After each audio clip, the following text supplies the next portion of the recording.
Okay, hey guys. So what we're going to do is finish off the hack that we were doing the other day, the hack box, and so you can see a full workthrough of that.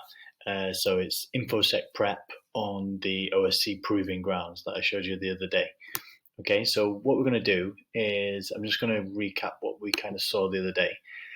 We have this secret.txt file. So basically, that was the file that we found. If you don't know, you can check out the other video.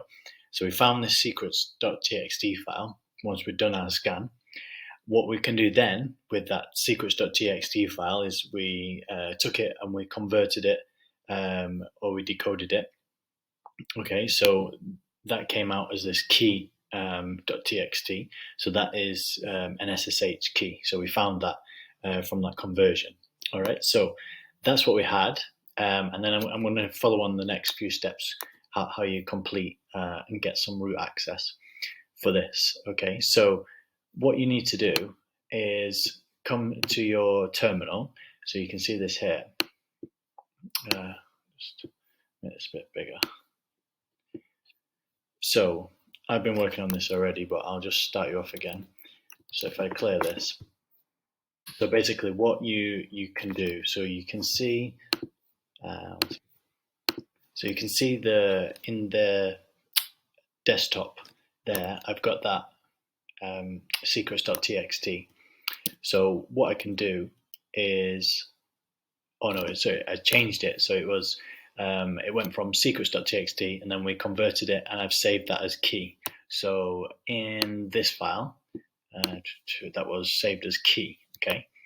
So here I've got my key, and then what I can do is do this chmod command. So basically chmod, if you do chmod 400, you can put different numbers in there, but 400 is like give it read access.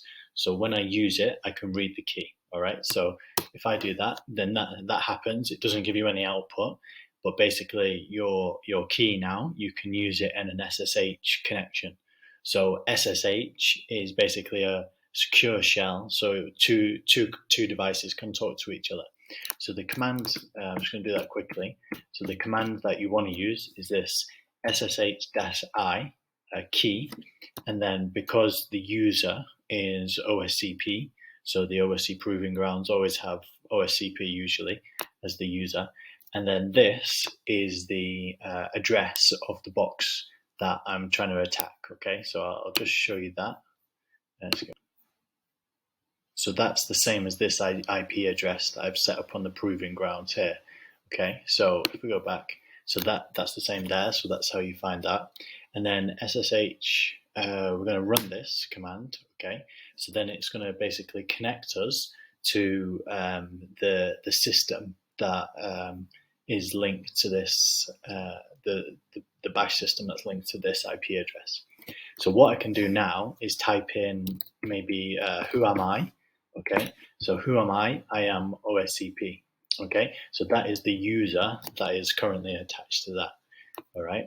So what I can do now, something which is a really useful skill, is basically set up. So if I just stop this, I'll just tell you about it.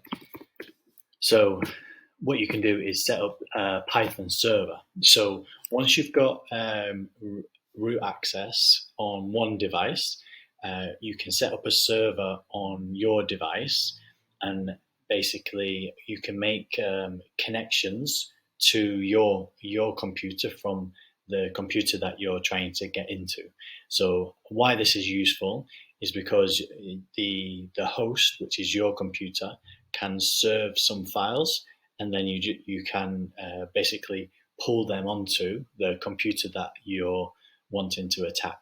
All right, so super useful because you can set up different connections and lots of activities that the communication can happen if you can set this up. All right, so here I'll just show you an example of that. So I've got Python running the server. This 777, the 4 sevens are basically saying the port number. So you have lots of different port numbers in your computer, and that's basically just different areas that a computer can connect to. So the numbers there basically can change. So I could do server 123.4. So long as that port wasn't being used, that's totally fine. But I've just used the 47s just because it's a random number. Okay, and then when I go back to this device, what I can do is basically call that server and request a file. Okay, so what I can do is use WGet. Okay, so WGet is used to basically make that connection and request files. So I'm just moving the screen around so you can see. So WGet is basically making a request to the server from my computer and saying, give me a certain file. So how do I know the address that I need to connect to, the IP address? So what I can do is show you here. So I've run this before.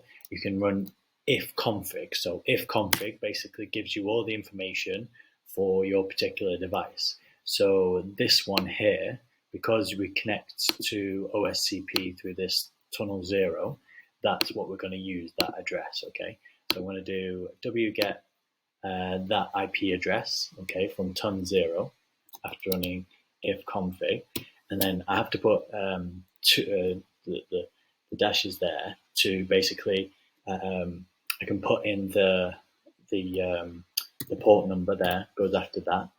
Okay, so I've got my port number, which I set up over here. So that's how they know to communicate to each other. Okay, so then I can do a slash, and basically the slash is the file extension for that I want to pull from the computer.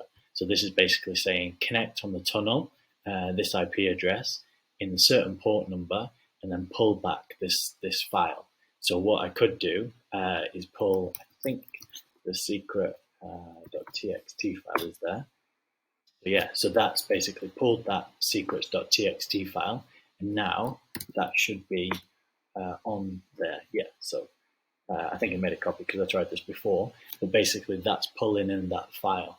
So that's super useful, and it's a way you can transfer files between systems, and lots of hackers do use this tool. All right. Okay, so just to finish this off, PWD, who am I? It shows you who you are. Okay, and then once you're on their bash system, so their basically command line on the target system, I can run this bash.p, which I found, and then basically that is going to give you some root access. All right, so if I type in who am I again, okay, now I'm root. Okay, so root is in lots of the challenges that you do. If you get to root, that's where you want to be, because you're basically the super user of the computer and you have all the access to all the files. So if I do ls, I've still got the same files, but I'll be able to do different things on there now. So within there somewhere, there'll be a file.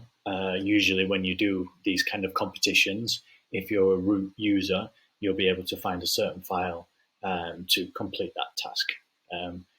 So that's basically what you need to do when you're doing these challenges. Get to root access and then have a little look around and see what you can do. Okay. Hope you found that useful. Any comments in the post it below. I'm a bit tired here now, but yeah, I hope you found that useful. All right, cheers, guys.